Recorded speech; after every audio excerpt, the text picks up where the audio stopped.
دوستان عزیز الان این کتابو بود که گرفتم.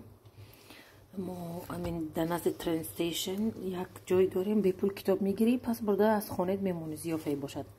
نگاه کنید چطور چیزای خوبی هست. مثلا مثال این به خانه ما مانند است. مثلا در دیگی که منتو پخته میکنی میتوانی دوای هم پخته کنی، یا که مثل همین اوفلا فرم دارد هم میتوانی پخته کنی.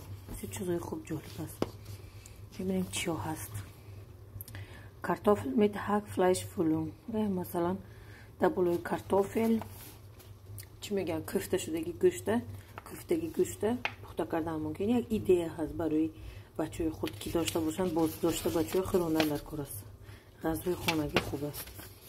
خب این چی باشد؟ این نمیدونم چی. اینجا نوشته شواین براتن میت تویبل، گوشت خوبن با پیاز پخته کردگی است. خب لازم نیست گوشت خوب خورید، ممکن دیگه گوشت استفاده کنید. مثلا پوتن بسیار بامزه است. گوشتی چی وای بوقلمون می یک چیز میگن وای فیل مرغ می بود بامزه. مثلا اینجا نوشته است انتنکویلن میت کارتوفل گمیوزه، بسیار بامزه.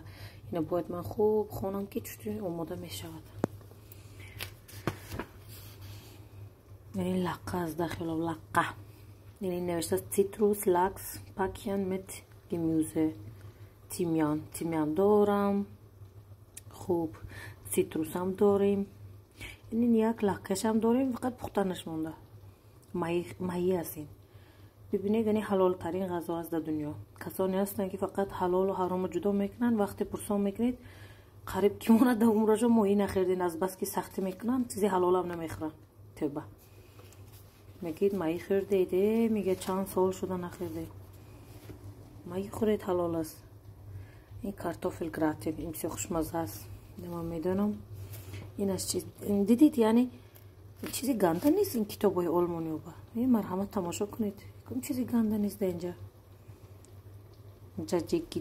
تزیکی مثل ما هست. یعنی چکه کمی که آب کرده در بینش سبزه همی کبوتی ها میاندازه تو سیر و روغن زیتون. من خودم میکردم، اما اینجا بینم نام تزیکی است.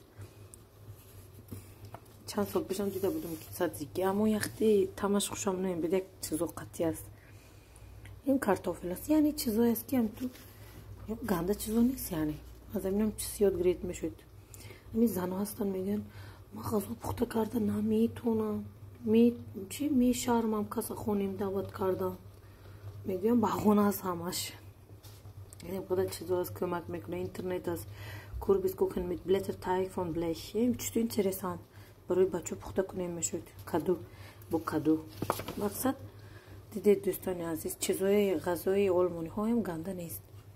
گنده آدمای خودش است که نمیدونه چطور استفاده کنه، از بس که ناتوان است دیگرای گنده میکنه. خب اینجا برای روزمره چی میگن، ریسپتوی روزمره است. ببینید یعنی این پنیر هست ایتالیایی، جدا فروخته میشه. یک پاکتکی خورده که بسیار قیمت. اینه با همین پن نودل، یعنی مکرونی نامش پن است، با همین خورده میشه. بسیار خوشمزه است. ما از اون استفاده کردیم، بسیار خوشمزه است. اما نه هر کسی نه درست استفاده میکند متاسفانه. اینا خوشمزه است. ببینید نوشته است بولگورگی میوزفانه. یعنی یکم چیزی مثلا حرام نیست که تماشا کنید. آدمای خودش مغز کالش حرام شده است. مثلا اینجا فقط سبزیجات کتی بولگور است. بگیرید پخته کنید. مثلا چطور خوشمزه است. اینو باید من یک تا خونده برام. مثال خیلی جالب چیزو دیدید. از یه فنمیت سیزم توفو. من توفو خورده نمیدونم.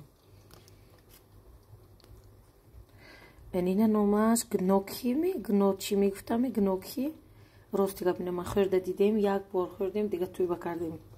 بهتر است که خود ما مثل آش اگه توش بیره جور کرده مایل سخت است، همینطور پخته کرده خوریم بهتر است. این نه یک چیزی است از کچالو و آرد چیزا درست میکنن، بسیار وزبین است. این چی باشد؟